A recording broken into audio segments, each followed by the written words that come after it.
What's up, everybody? Good morning. Welcome to Philly with Jon Marks on PHLY. As always, sponsored by Bet Parks. That early line on the Eagles and Ravens on Sunday, 2.5 points. Ravens 2.5-point favorites at home on Sunday. This is going to be a heavyweight fight, one of the better regular season games, at least on paper, going into the game of the season. It's going to be a lot of fun. I'm in the home studio today. I forgot to put up my, I forgot to be in my living room. Can actually do it right now. No, I can't do it right now. But anyway, I am home today. Tomorrow's show, an early note. Tomorrow we are live at the Reading Terminal Market. Our show will not be the usual 8 a.m. We will be on after Anthony. So 11:30. So Ant goes live at 9 from the Reading Terminal. He'll go to 11. We need to do like a changeover, switchover. And then 11 o'clock, we'll go live. Or excuse me, 11:30. So we'll be 11:30 to 1. Everybody's going to be there. All of our shows are going to be there. The Philly show is going to be there. So if you're stopping in the Reading Terminal day before Thanksgiving, as a lot of people will be, and I'll be buying many pies while I'm there. When I used to live in the city, I used to go there every Wednesday before Thanksgiving, day before Thanksgiving. One of the shops, I think it's the Amish shop, they must sell 10,000 pies. Maybe I'm even underselling that. The day before Thanksgiving. And shoe fly pie and chocolate shoe fly pie are my favorite Thanksgiving pies. Yes, I like pumpkin pie. No, I don't really like apple pie. It's okay. But the shoe fly pie and a chocolate shoe fly pie, I will be purchasing tomorrow live at the Reading Terminal Market. So we'll see everybody out there. We'll have a lot of fun with the shows. How can you not have fun right now? If you just block out the 76ers from your mind, how can you not have fun right now? We'll talk about the Flyers coming up in the update with Tyler, the headlines with Tyler. They were battling last night. Mitchkov scored a goal. So you have a good young team, and you have the Eagles. And boy, I got to tell you, this team right now is cooking. They're rolling.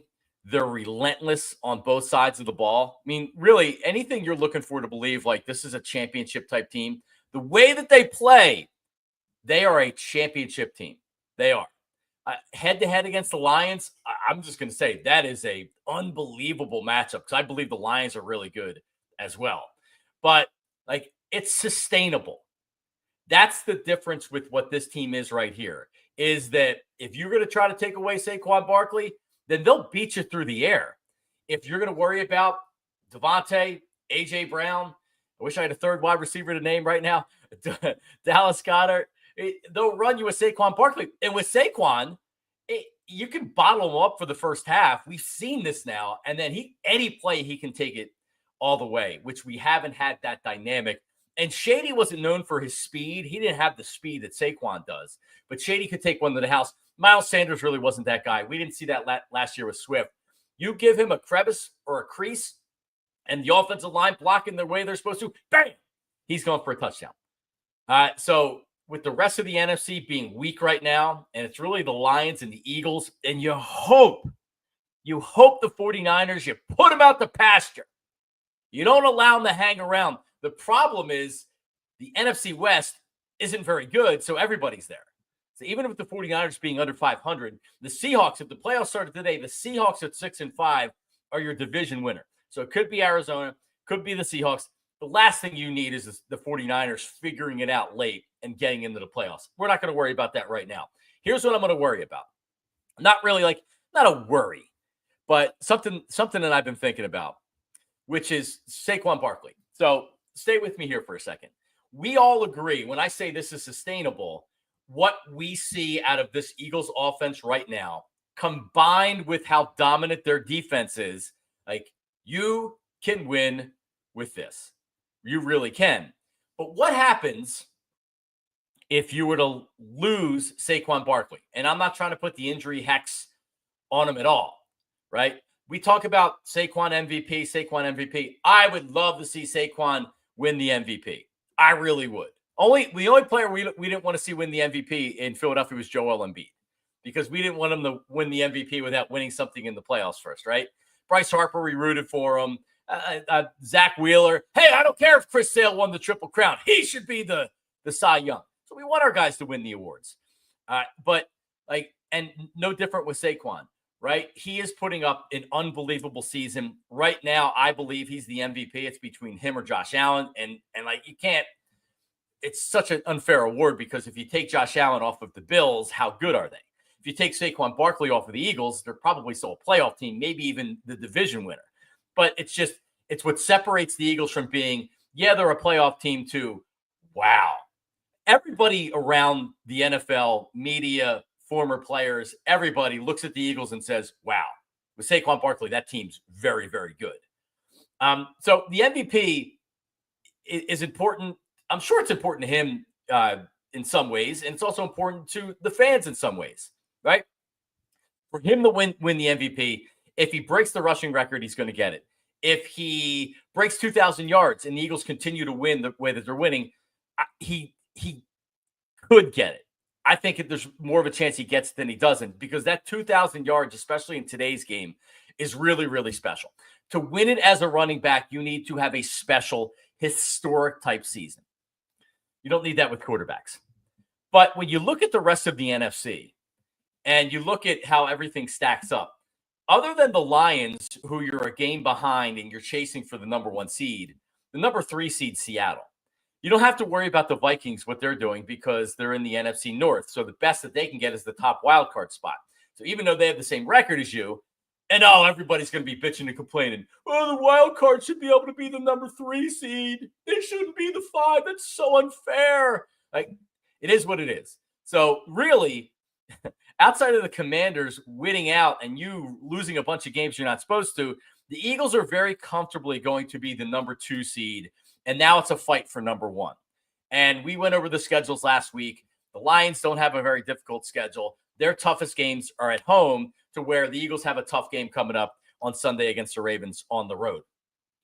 So is Saquon Barkley going to be needed at the end of the season, right? Is he going to need that 17th game? Is he going to need that 16th game?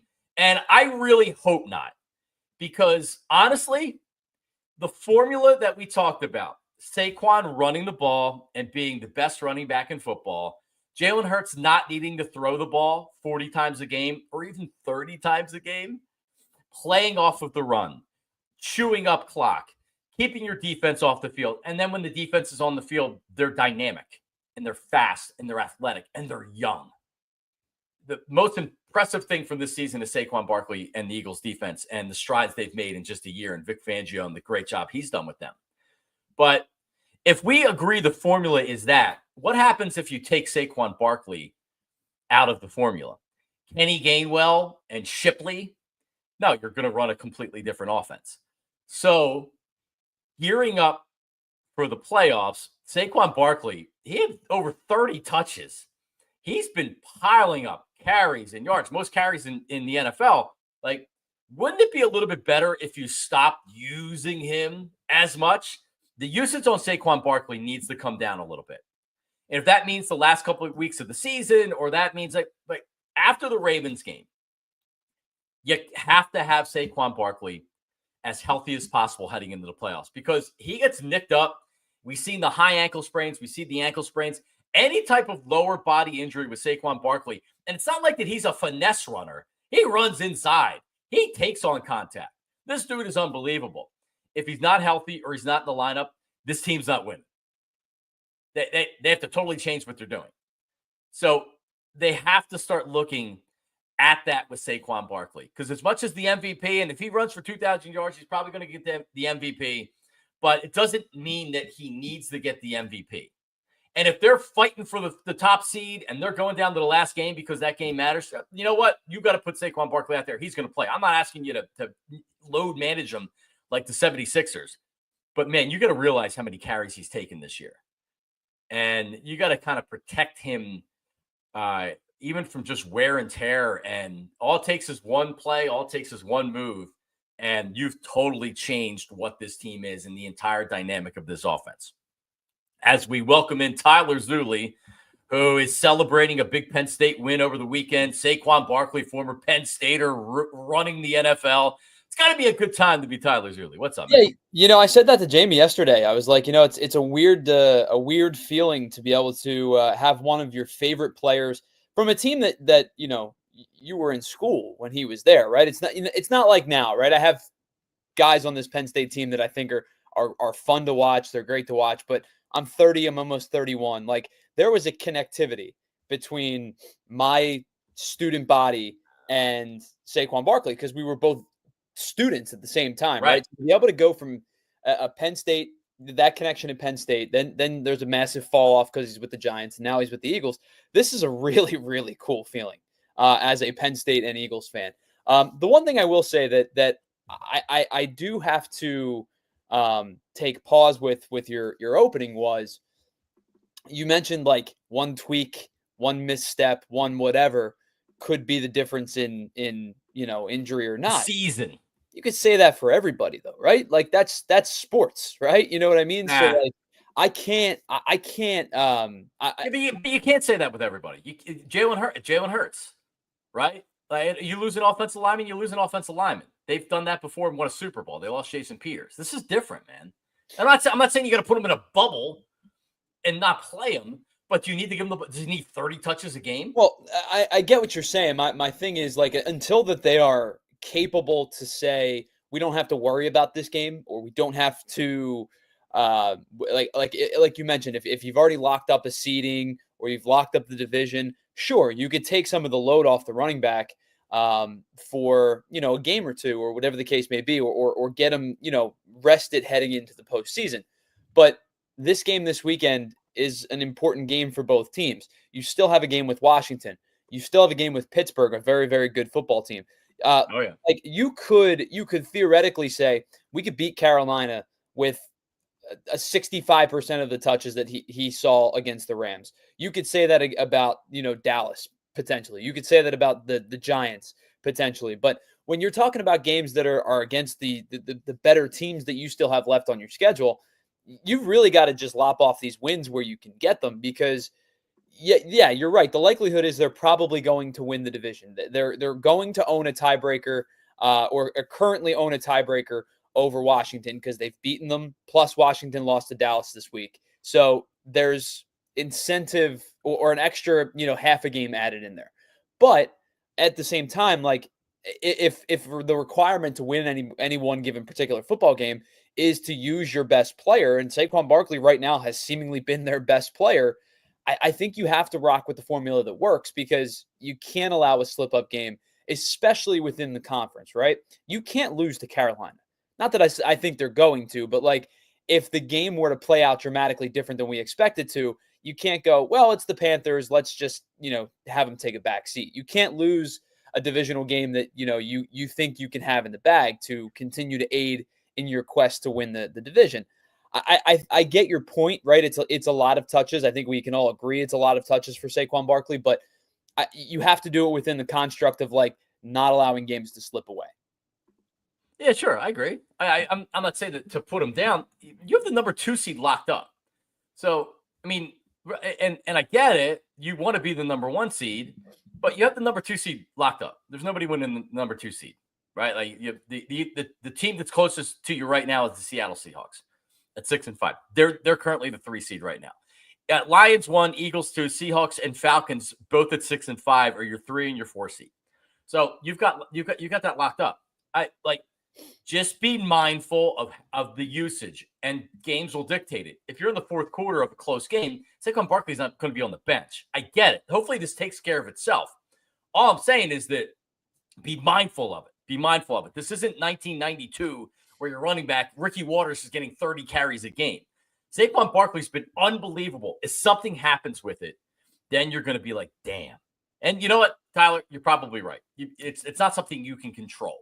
Right. I get what you're saying, right? You're not trying to run Terrell Davis into the line 30 times, right? It's not how this is going to operate. But I think that they are, this is the way that they've dictated that they're going to win games, is to use their best player and to have a defense that, listen, the defense played kind of poorly on the first 2 drives of the game on Sunday night, right? They get the turnover, which was great. But the Rams did go pretty much right down the field. And then in the second drive, they score. The defense was excellent after that. Excellent.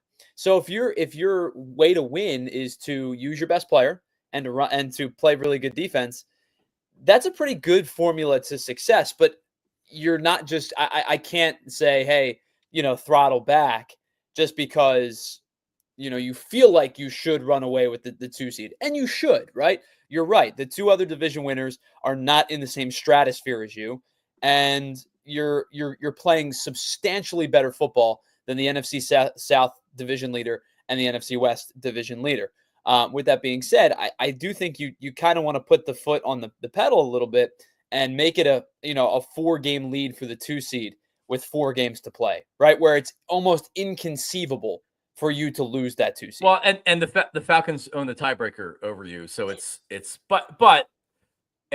so listen, it's something you're going to kind of hold your breath and be like, all right, because as amazing as Saquon is right now, and he's amazing, and what an unbelievably great signing by Howie Roseman to target Saquon Barkley, not just to sign him, to go out and say we want that guy.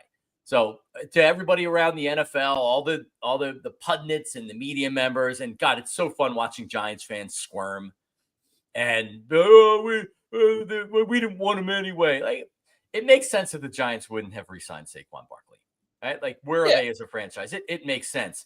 But the real crime is that you weren't able to put any type of even an average team on the field, and the fact that could you imagine the Eagles letting Saquon Barkley get to where he's franchised? And then he becomes a free agent. When does that ever happen with the Eagles? They sign their guys. That's the thing, right? Like, and you and I have talked about the expenditure of running backs, and you're not going to spend top dollar on a running back if you're not a team that is a threat level running back away from being a Super Bowl contender. 2 teams did it this offseason because they had those aspirations. The Ravens did it, and the Eagles did it. And the reason that those 2 teams did it was because they expected to be playoff contending teams. They expected to have, be able to maybe make a deep run into those playoffs. The Ravens defense played pretty poorly last night until it mattered, right? And then, of course, they go and win the game. But the Eagles looked at their team and said, hey, we know what our defensive deficiencies might be. And the linebacking core, which was the defensive deficiency, has been excellent this year so far. But they looked at it and said, we're going to need to score a ton of points to win some games sometimes. Let's add to an already stellar core of Jalen Hurts and 2 really good receivers and a very good tight end and an excellent offensive line. Let's add one of the most prolific, explosive running backs in the game. If you're a team like the Giants, right, it doesn't make sense for the Giants, the Raiders, the Patriots to go and add a $12 million running back because they have so many other deficiencies that would just be a poor allocation of funds. It makes sense when you're the Eagles, you're the Ravens. Like, if the Lions had not drafted Jahmyr Gibbs, and used a high draft pick on Jahmyr Gibbs, we'd be talking about them maybe being a play to pair with David Montgomery with one of these type of guys, right? Like, the really good teams have the luxury of, if they have the cap flexibility, to add these type of guys. You're not going to do it if you stink. All right, so can we do headlines in like 3 minutes here? Because we have Mike Gill's coming up at 8:25. So I know the Flyers played last night. Here's headlines with Tyler. Yeah, we absolutely can. And by the way, our headlines are brought to you by the Glatt Hair Restoration Team. And if you want to improve how you look and how you feel about yourself, Glatt Hair has the right treatment for you. Head on over to glatthairmctr.com or call 610-980-4000 to get started. Yes, you mentioned the Flyers. They lose in a shootout last night to the Vegas Golden Knights. Obviously, the score ends up being 5-4. They go into overtime at 4 apiece. Matvei Michkov, as you mentioned, did score a goal and a 2-point night for Morgan Frost, who leads the way for the Flyers as the point getters. Jack Eichel nets the only goal in the shootout portion of the game for the Vegas Golden Knights. So the Flyers drop an exciting one, high-scoring one, to a pretty good Vegas team.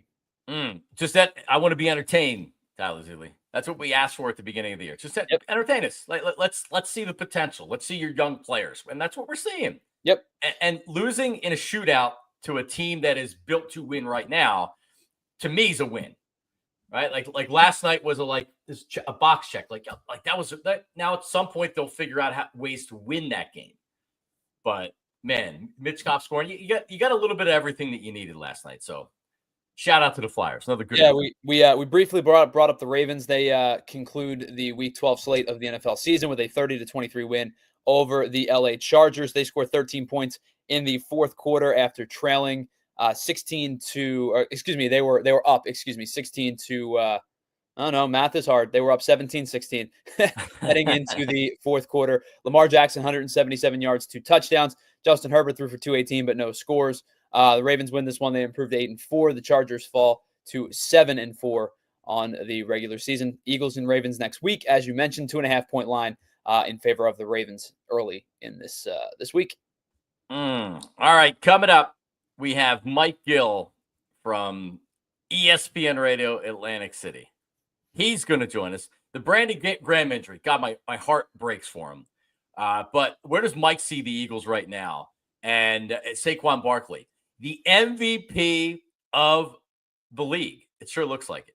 We'll be back with Mike Gill on Philly with Jon Marks. But hey, listen, let's talk about Ace Hardware Home Services. That's right. They're around the block with everything you need to fix it. That includes now the person to do the fixing. That's right. If you have any number of issues going on, plumbing, heating, cooling, they've got trusted pros to keep your home humming all year long. They're bringing helpful home, the helpful you love from the store, now right to your front door. So whenever you need a job, right? Maybe it's something you're getting appliances. You need somebody to install it. Maybe it's something going wrong in your home, right? They're going to bring understanding. They're going to listen to your goals. And the job isn't going to be complete until you are satisfied. So free estimates, equipment installation, and replacement with trusted advisors and options that are best suited for your home and your budget. Wide range of residential maintenance, installation, home repair services that includes plumbing, heating, cooling, and electrical, and emergency services. What do you do when your heater stops working in the middle of winter? Do you have somebody that's coming out? Do you have a heating guy? Do you have an electrical guy? That's a great thing. Ace Hardware Home Services has them all for you. Visit Ace Hardware Home Services. That's acehardwarehomeservices.com to get started on your next project. There you go. All right. Glatt Hair Restoration by Morgenstern Medical. That's right. Now part of the Morgenstern Center under the direction of renowned plastic surgeon, Dr. Ken Morgenstern. And you're talking about the best in the business, the most experience, and the most success. This is a closer angle shot of me. Go to my Instagram. You can see the before and after pictures. Hair's looking amazing. Got the haircut last week. Got a freshie for Thanksgiving. And if I didn't go to Glatt Hair Restoration, my head would be shaved, or I would have like a really close haircut, right? Which is fine. That's cool. But if you want to save your hair and you want options, if you're starting to go bald, if you're starting to thin, if you're noticing your hairline going up, trust me, Glatt Hair Restoration has a lot of different options for you. All stages of hair loss. It's just not about the hair restoration procedure that I had. Non-invasive treatments, vitamin supplementation, which is very popular and effective these days, PRP and stem cell restoration. And there's the topical and the oral medications that are out there. And I believe me, I'm in the algorithm on Instagram for hair loss, for them spraying something on these people's hair. It's like, oh yeah, that looks great. It's like, no, it doesn't look great. Or the person that has a full head of hair and they're like, yeah, like, look, I just spray this on my hair. And like, look, they have like a big afro. No, that's BS. This isn't BS. Glatt Hair Restoration. They're a trained team, the hair team. I've known them for a long time, 30 plus years of industry experience. That's all they do is hair. It's about restoration. It is not about just restoration, innovation. Bald's now optional. Call them today. 610-980-4000. You can actually speak to the hair team right now. 610-980-4000. You can DM me or email me with questions. I can send you pictures of what I look like before, after, during, everything else. All right. I can answer any questions that you have. But if you want to see the website, Glatt Hair, G-L-A-T, hair, MCTR.com. GlattHairMCTR.com. All right, there you go. Coming up a little later in the program, we're going to play Philly Feud. First time I believe we're playing this. Philly Feud. The category is the top 10 Eagles of all time via ChatGPT. So the answers are a little bit weird. But joining us right now, he runs Atlantic City.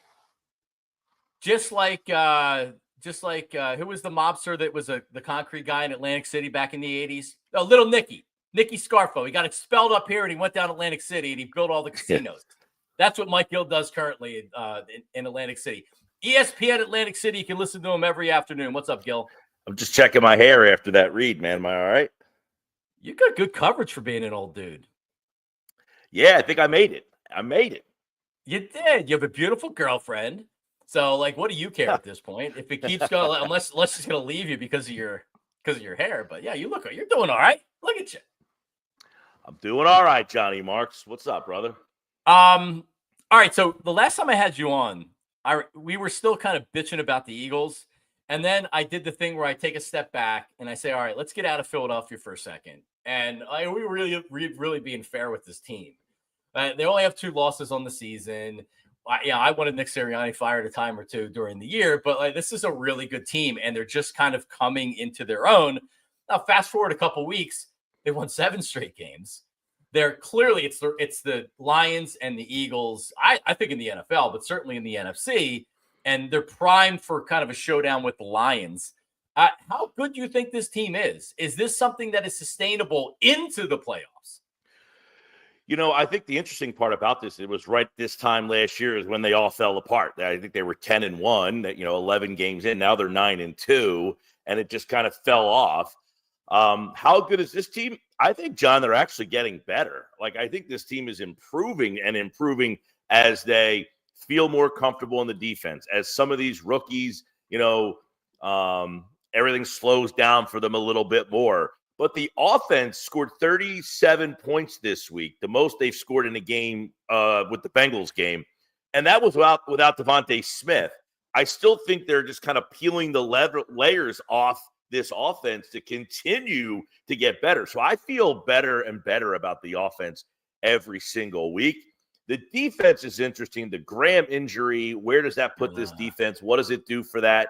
Because the one area where I feel like if I watch the Eagles play the Lions, their offensive line is filled with nasty. Do the Eagles have enough nasty up front to get enough pressure? Because Jared Goff, like him or not, I think we have this preconceived notion of the 2016 Jared Goff, and that's still in our mind, the Goff versus Wentz, and then, he's not any good. This guy's surgical, man. And when he has time, he's just bang, bang, bang. And keep in mind, one thing different between them and the Eagles, same play caller, same weapons. The whole offense is exactly the same. So they're growing every week too. The Eagles are trying to catch up to them. So I think they're a little behind there. So I think you're right. They're very good in a pretty watered down league in general. They're probably the second team in the NFC. And I think they're about the 3rd or 4th team overall, probably right in that mix. You mentioned the offense, and you're right. It took a little bit of time for a new coordinator with Saquon Barkley to figure out, all right, where and when are we at our best? And this looks like a carbon copy of 2022 and 2017 from this angle.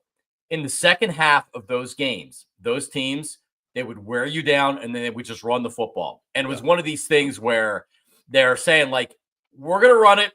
We're going to run it, and you're not going to stop us. And that's what we've seen with Saquon Barkley in the second half of these games. And a lot of times, Mike, I would say, running the football is not going to win you a championship. You need to be able to throw the ball. This is truly a throwback team where they can throw the ball. At the end of 2022, Jalen Hurts said, hey, I can throw the ball. I have confidence. And we remember the Super Bowl, and we remember that run. He was very good as a passer. This team has that same look, except, and I know the defense in 2022 got a lot of sacks. That wasn't a great defense. Outside of the sacks, that wasn't a great secondary. I think Jonathan Gannon, and he's done a good job in Arizona. He was very slow to react in games. He was kind of a one-trick pony as far as just getting to the quarterback, and then he didn't have much else to talk about or do after that. But this is a real complete team, and their defense is one of the better defenses in the league. Their offense, although not as explosive as Detroit yet, their offense is excellent. It just this is the formula. This is how they've won a Super Bowl, got back to a Super Bowl, and it's sustainable. To me, this feels sustainable as long as the running back stays healthy, and isn't nicked up. And that's the one thing I worry about. Well, all of it's predicated on health. That's number one, right? It's all predicated on health. You lose a key guy, that changes the dynamics of a lot of things. Although they did win the Super Bowl that year with guys going down left and right. Sure. That being said, the sustainability is real because the way they run the offense, if they commit to the run, they run the ball 39 times a game in their 9 wins. And when you do that, eventually the safety has to start creeping because he believes you're going to run. And then that's when they get you. Because when you get the one-on-one, and A.J. Brown has the chance to get a one-on-one, so they're picking their spots, but they're picking it pretty masterfully when they say, you know what, there's the safety. He just creeped. Now we're going to hit you over the top. And they don't do it often. They only throw like 22 times a game. Isn't it great? They're only throwing like 22 times. But in those 22 times, A.J. Brown has 100 yards last week. Smith, they're getting big plays over the top because they're just baiting you enough with the run that they get that safety to creep down, and then that's when they get you. So their offense is run, stay consistent with the run, and then we're going to hit you with the big play. So the patience that they have displayed offensively is something you don't see in this league because everybody wants to throw. You want to move the ball. You want to get quickly down the field. And they're being very patient with the way they do it. And then, bang, they nail you with the big run because they've wore you down. So there's a variety of ways they can hit you with the big play. You don't see a lot of offenses in today's game. And you're right about the defense. The secondary, Cooper DeJean and Quinyon Mitchell are absolute grand slam home runs. What those two guys have allowed this team to do, you don't have to have a great pass rush because they give you an extra second to try to get some pressure because they've been so good. I thought Cooper DeJean was awesome on Sunday. Cooper Kupp had 8 catches for 60 yards, but they're looking for 8 catches for 120. Yeah, 60 yards. Got them late, right? So I think the secondary's been great. The linebackers, for years we've been complaining about linebackers. I think those guys have done an amazing job. The big thing with this team, man, is they tackle. And what a concept. They tackle you. And that is such a key in this John Gannon or Vic Fangio or whatever defense. They like to let you catch the ball in front, and then they tackle you. They send 4, but the key is tackling, and they got some guys that can tackle you, and that is huge. All right, there he is, Mike Gill, who has a spotty connection this morning. So we're gonna have to keep this shorter than I normally would there, Gill. By the way, so your Mays Landing is not far from where you are. In fact, are you in Mays Landing? Are you far from Mays Township. Landing? I'm in Egg Harbor Township. It's Mays Landing. Is that where did they land there early? I know Thanksgiving's not Mays Landing, but do you feel like extra special because Mays Landing is where some boat a long time ago landed and ate turkeys and stuff, or no? I'm not aware. I wasn't even aware of that. See, listen, I grew up on the island, man. You live on the island growing up. Anything on the mainland is like a foreign country to you. So I grew up in like Margate, Ventnor area. You cross that bridge, you might as well be in another state. I didn't know you were an island guy. Wow. Yeah, man. Island guy. My whole life I lived on the island. And then when I went away to West Virginia, I moved back to the island. And then I met this girl and she pulled me off the island. Oh, what a love story. All right, Gil, happy Thanksgiving, man. We'll talk. Yeah, happy Thanksgiving. Sorry, we had some internet issues down here.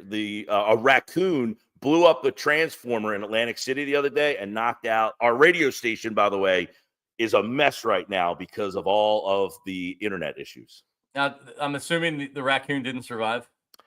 That information I do not have. All right, dude. Happy Thanksgiving, man. We'll talk. There he is, Mike Gill. Yeah, apologize for that. I didn't see it until a couple minutes in, and I'm like, has it been like that the whole time? And Tyler's like, yeah. So there he is, Mike Gill.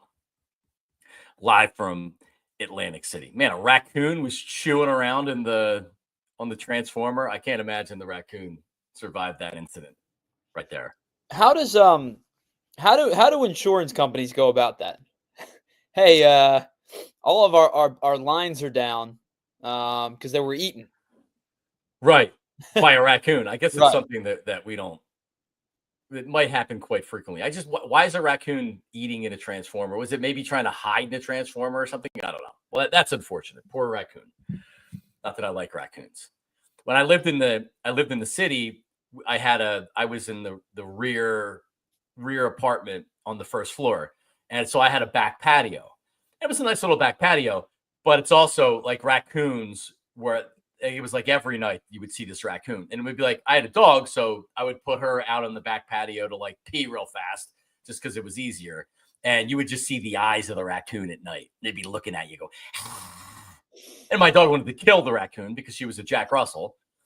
And the last thing I need is my dog, a rabid raccoon biting my dog and then everything. So there you go. Yeah, my dog likes to go after squirrels as they're climbing up trees. Yeah. She thinks she's much faster and tougher than she is. And actually, you know what? That's actually how we ended up with the cat. So. Really? Oh yeah, so my wife was out with the dog one night, and she chased the gotcha. bush, and my assumption is she thought it must have been a squirrel because she chases squirrels, and that's how we ended up with the cat. That's right. And the kitten was in the bush, right? And you're like, Right. oh, Yep. Kitty.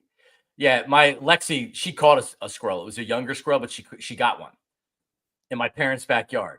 What do you do if you're, and it wasn't dead, but it was wounded, and she was just guarding it. And it's like, I don't know how to handle that situation. I'm not going to lie to you. It's like, all right, well, come inside. She's not coming inside. All right, well, like, get away from the squirrel. It's like, well, what do? I don't want to sit there and suffer. Right. I don't have a gun to shoot it with. Well, she took care of that part. She shook it a couple times. But yeah, so it's like it took hours to get her inside. And then what do? It's like, hey, come give me a kiss, Lexi. We're eating a squirrel. Anyway. There you go. What's your plans for tomorrow? I mentioned this earlier. Tomorrow we're at the Reading Terminal Market. Yeah. Not during our usual 8 to 9 window. We'll be on from about 11:30 until 1.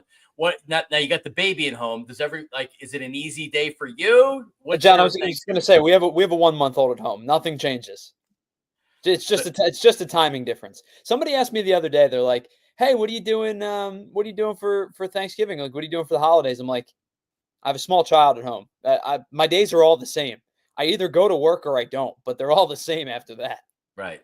Your parents' house, or like what's the? No, honestly, I think we'll probably just keep it very, very low key. There's a lot of moving around, obviously, between my parents, my in-laws, and I think we're just going to keep him centralized and keep him comfortable. So. We probably won't do too much over the next 2 holidays, I don't think. All right. We'll take it easy. That's it's always it. fun because I have 2 Thanksgivings. My in-laws in the morning, and then we drive to my parents like early afternoon. Kids nap in the car, so like half-hour nap. So my little girl won't get her usual hour and a half or 2-hour nap. But still, so it's all right. I will be buying many pies tomorrow for the big day. I will say this, not Thanksgiving related, but Christmas related, considering they're all pretty closely together in terms of time. Oh, yeah. One of the best things my dad ever did.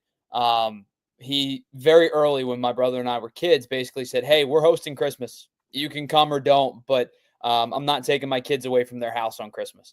And it was like, great call. I mean, excellent call by my dad. Because you're as a kid, right? You don't want to get up and do Santa and all that stuff, right? And then you get your toys and your gifts and stuff, and then it's like, all right, time to leave, time to go to grandmom's or time to go to aunt and uncle's or whatever. That's what we do. My dad very early when we were kids was like, "Hey, we'll do Christmas, whatever. You can come, you can not. It doesn't matter. But I'm not taking my kids away from the house."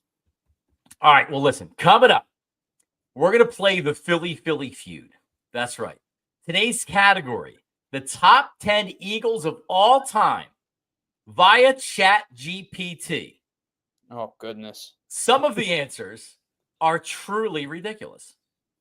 That's coming up next on Philly with Jon Marks. But let's talk about my casino of choice. Parks Casino. Bet Parks, Pennsylvania's #1 casino, right in the Philly burbs in Bucks County. The Excite Center is the state-of-the-art entertainment venue, named one of the best places for concerts and comedy, and a great place to see the country's best comedians and music headliners. Every Friday, they release another new show. Just announced, country star Scotty McCreery, that's March 7th. Comedian Jessica Kirson, January 17th. January 18th. Oh, Tyler's going to be here for this. The reggae sounds of Shaggy. Shaggy's actually pretty good. Plus, the annual Joe Conklin Holiday Show. 2 shows, December 5th and December 19th, starring Joe Conklin and Pete Spina. Pete Spina's City Rhythm Orchestra in Club 360. Plus, Actor Richard Kind from Curb Your Enthusiasm. That's January 24th. Jerry Cantrell from Alice in Chains, February 8th. March 8th, magician Michael Carbino. A lot of other stuff going on as well. Enjoy dinner and drinks before the show at Liberty Bell Gastropub, Parks Grill Steakhouse, Bamboo Noodle House. I've been to all three. They're amazing. ParksCasino.com. Buy tickets for all shows. ParksCasino.com. Parks Casino, this is how you win. You must be 21. Gambling problem. Call 1-800-GAMBLER. All right, knock on wood. For the most part, and I'm still on antibiotics, and so is my wife. But everybody pretty healthy in the house, right? That's not going to last for very long.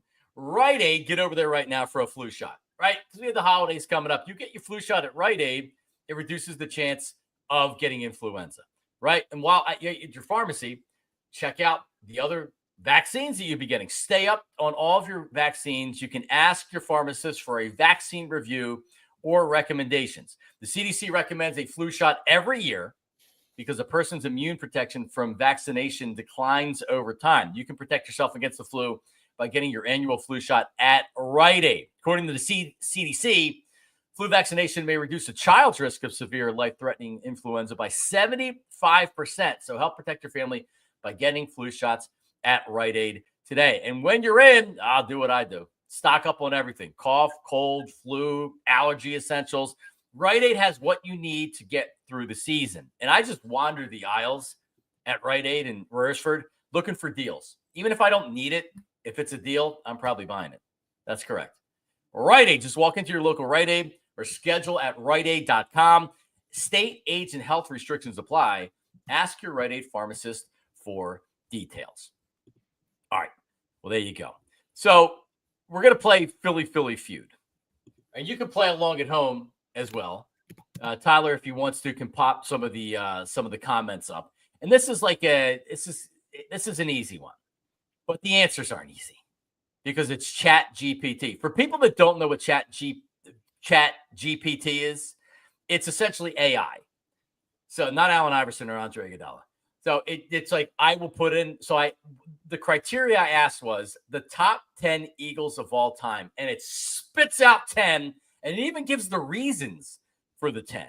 Okay, which is pretty interesting.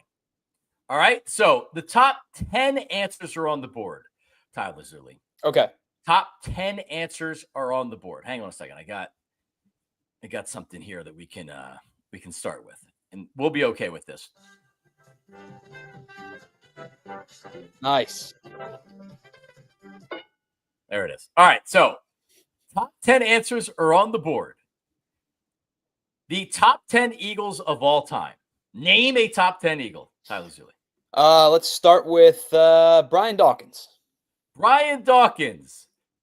Survey says, yes, he's number 3. Brian Dawkins is number 3 on the list. All right, what's next? So that leads me to believe that one of the top 2 is Chuck Bednarik.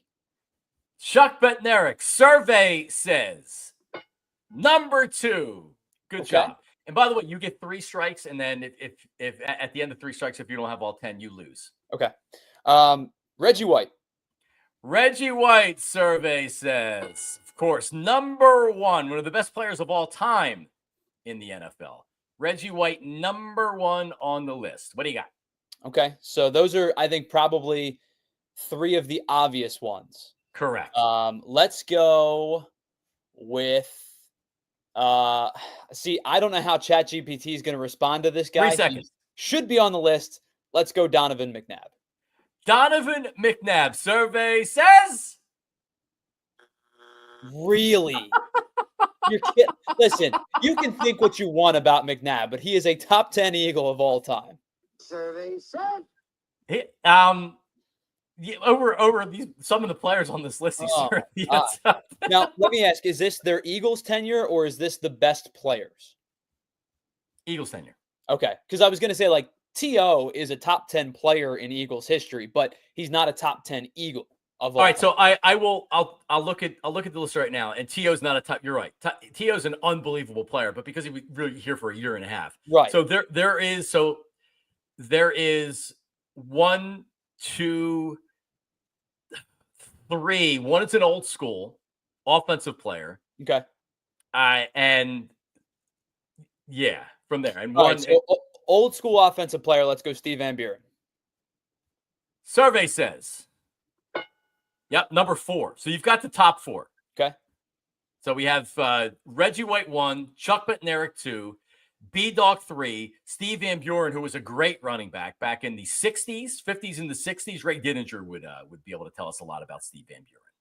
But yeah, so Steve Van Buren. All right, so let's hear the music here for a second. No. All right. What do we got, Tyler? All right, now I don't know how to think about. I don't know how to think like ChatGPT thinks, because there's some names that you would use, but oh man, let's try to go a little bit out of the box, because Donovan McNabb was about as easy of a layup as I thought I could get, and he's not on the list. Let's go Jason Kelce. Jason Kelce. Survey says it's 2 strikes. All right. All right, so now that you have 2 strikes, I'm going to start giving you some hints. Okay.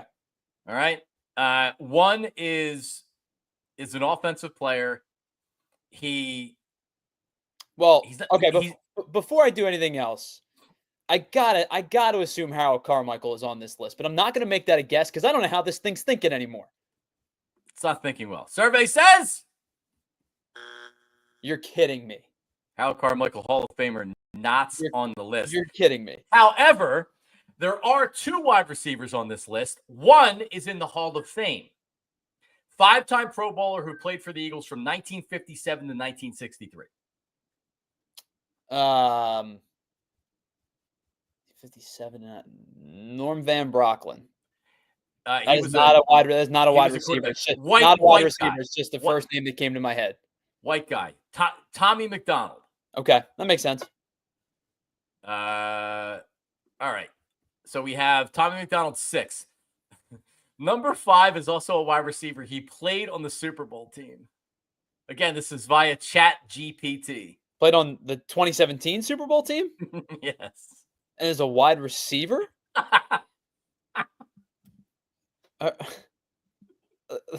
Is Alshon Jeffrey is on this list? Survey says. What? What? Here's the capsule for it. Jeffrey was a key contributor to the Eagles' Super Bowl victory. His clutch performance in the postseason, particularly in the NFC Championship game and the Super Bowl, made him a hero in Philadelphia. So, okay, so that means if that's their like prerequisite, I have to imagine Nick Foles makes the list then.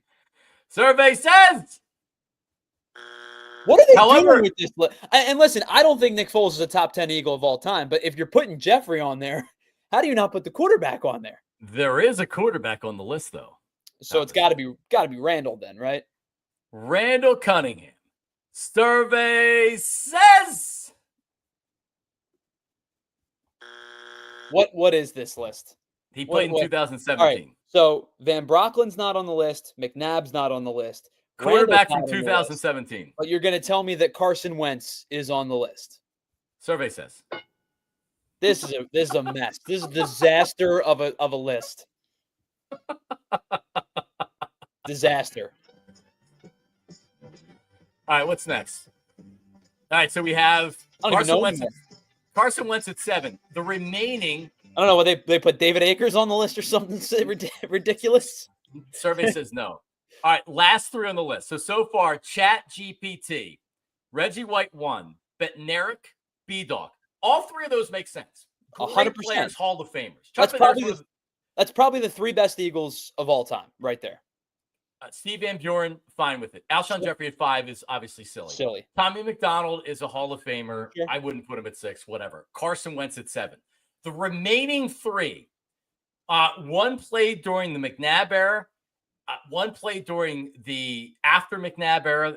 The meat of his career was after the McNabb era, and one played from, I guess he was with McNabb all the way up until past the Super Bowl.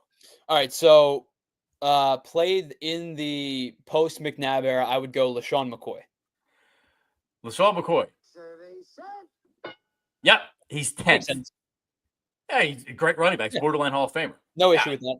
yeah, the franchise leader in running. Yeah, rushing. Yeah, that's a good one. All right, you have 2 left. Okay. You said one played with McNabb, and then what was the other one? So we have 1 linebacker and 1 offensive lineman. Okay. One linebacker, 1 offensive lineman. So if the one post McNabb is the offensive lineman, then it's Lane Johnson or it's Jason Peters. Pick one. I will go Lane Johnson. It is Jason Peters. Jason Peters. So, like, Jason Peters right now, like, all right, like maybe he makes the list over Lane Johnson. When it's all said and done, Lane Johnson is the best offensive lineman. Now, Kelsey is going to be a Hall of Famer, and Kelsey was a great player. But isn't Lane Johnson the more premium position? The fact he was drafted by the team. And Jason Peters is a Hall of Famer too. But I think Lane Johnson will end up being the best offensive lineman of this group. I think so. Yeah, I certainly think so. And then linebacker was the other one? Linebacker was drafted with Ike Reese in 1998. Is it Trot? Jeremiah Trotter. Survey says correct.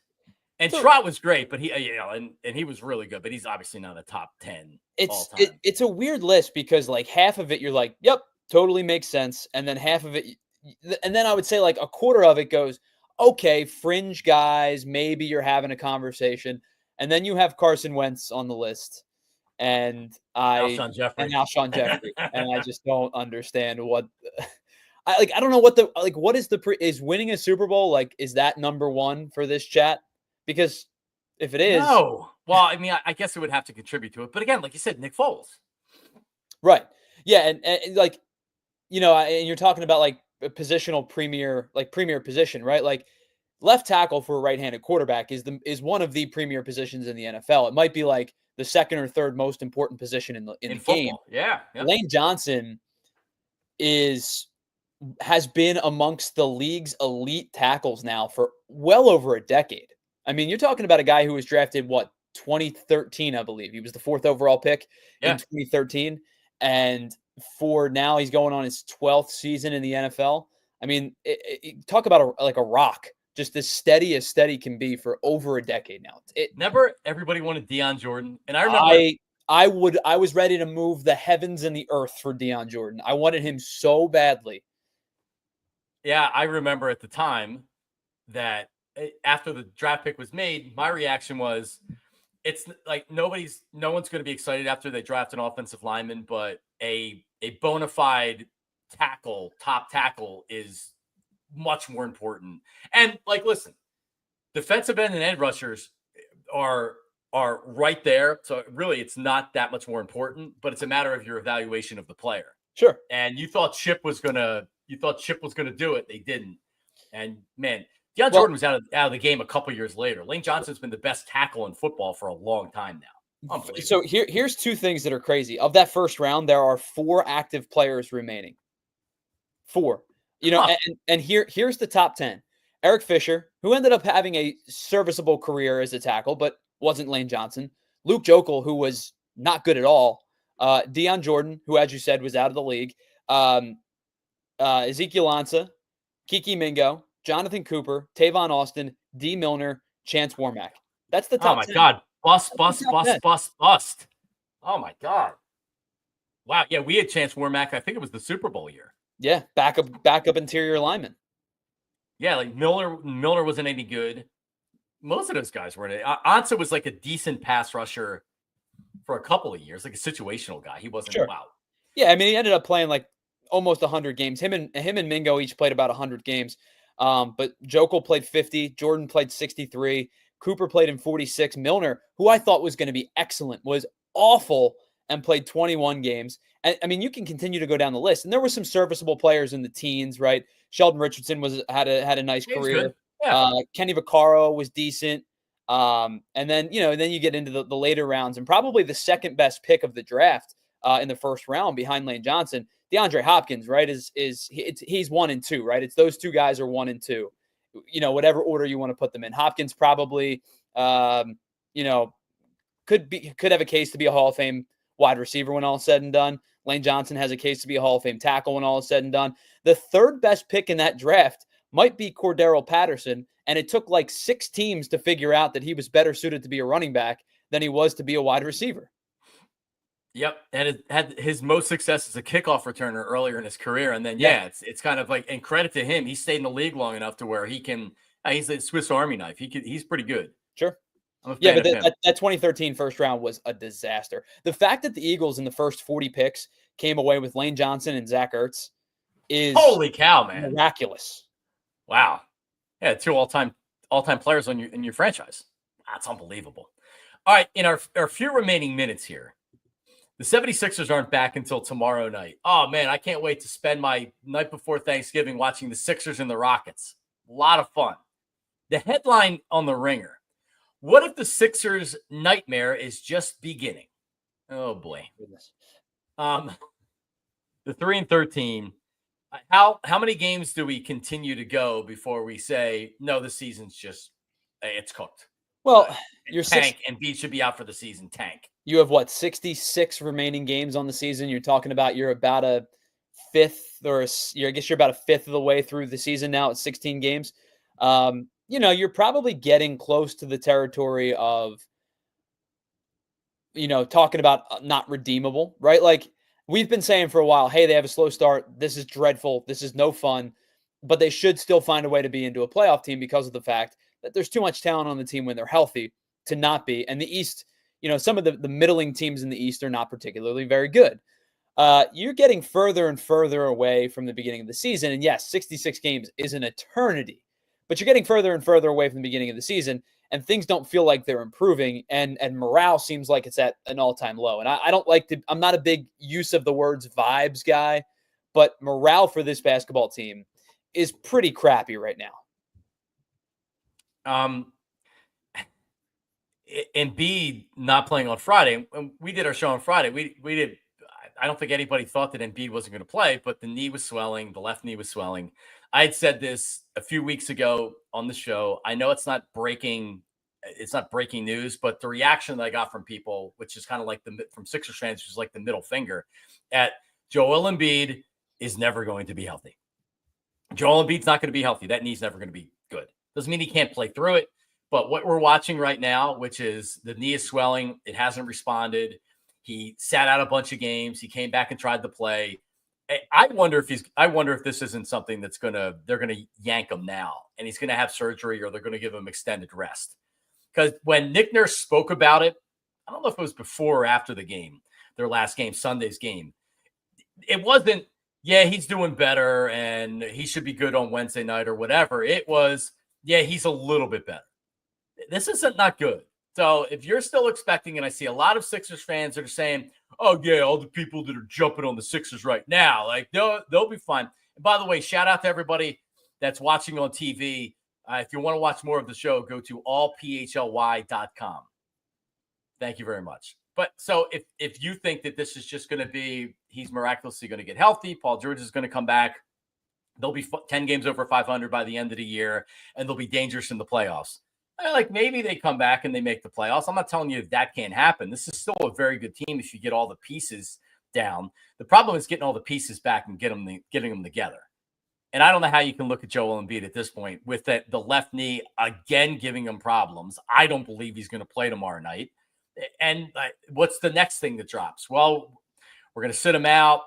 He went and he went to this doctor and he said that he should rest for 2 weeks and he'll be reevaluated, or they want to go back in and they want to scope out the knee. I mean, really, Tyler, would you be surprised at anything that happened with Joel Embiid right now? I mean, seriously, how many games did he play before he's got to sit out multiple games again with the same knee problem?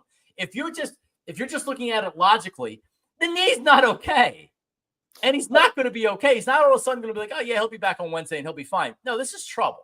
Yeah, I would say that at least for Joel Embiid. The good news for this team right now is the backcourt is set for the foreseeable future. The bad news for this team is pretty much everything else. Joel Embiid's injury is troublesome. Paul George re-aggravating the injury is troublesome.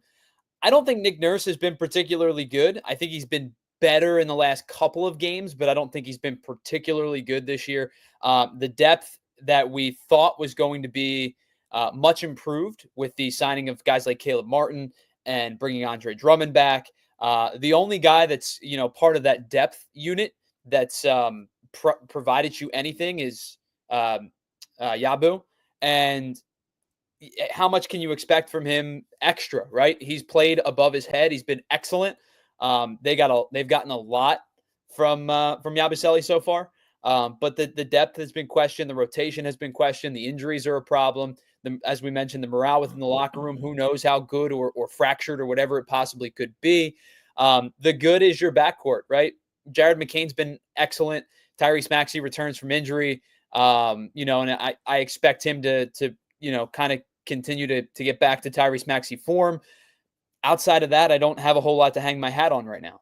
Yeah, the McCain Maxey vibes are real. It's Sure. awesome. But then the negativity gets in when you're like, oh, well, Embiid didn't play tonight and he's not going to play on Sunday. The fact that they said on Friday he's not playing tonight and he's not going to play on Sunday and then he's going to be reevaluated. And then the update was like, yeah, he's a little bit better. His knee, he's got chronically bad knees. That knee's not going to get any better. So I said this. Did I say it on Friday? And I mean it even more. And I see now a lot of people kind of saying, is this the end for the 76ers and Joel Embiid? Does it feel like it's starting to be the end here? It feels more like this now than it has ever before. And so I think the answer to your first question is not yet, but to your second comment is fair, right? It's certainly closer to that than it ever has been before, because I think for the large majority of everything prior to this, the answer was like 0%, right? So you've moved off of an immovable to maybe, right? To a maybe kind of sort of ish thing. And that doesn't mean that that's even a remote possibility yet, right? Even if you were to consider any kind of move, it couldn't happen until the offseason anyway because of the contract extension that he signed. But I'm not ready to jump to that conclusion just yet. But I think you've moved off an immovable and you're in a territory where it's not a non-starter anymore. Nope. No, it's not. All right, we are back tomorrow live from the Reading Terminal Market, not at 8 o'clock in the morning. We'll be there. I'll be on the air about 11:30 to 1. The Philly show is there tomorrow, Tyler? Yep. Yeah, so Anthony will kick things off at 9. He'll go to 11. You and I will be 11 to 12:30. Phillies will be 1 to 2. And then I believe the Eagles will also be there 2:30 to 3:30. And then Flyers and Sixers both have post-game shows, so they'll be back in the studio their normal time. But the 4 shows will be at Reading Terminal. Wow, that's awesome. So Yeah, if you can get out early, you can get out in the middle of the day, you can get out a little bit later in the afternoon, you can catch one of our shows. So we look forward to seeing everybody tomorrow. Shout out to all of our mad chatters that join the show live every morning on YouTube. Thank you very much, guys and girls. And the podcast audio version of this program is available whenever. Just search Philly with Jon Marks wherever you find your podcast. Tyler gets it up shortly after we finish for the day. And we will talk to everybody tomorrow live from the Reading Terminal Market. Look forward to seeing everybody out there tomorrow. See you.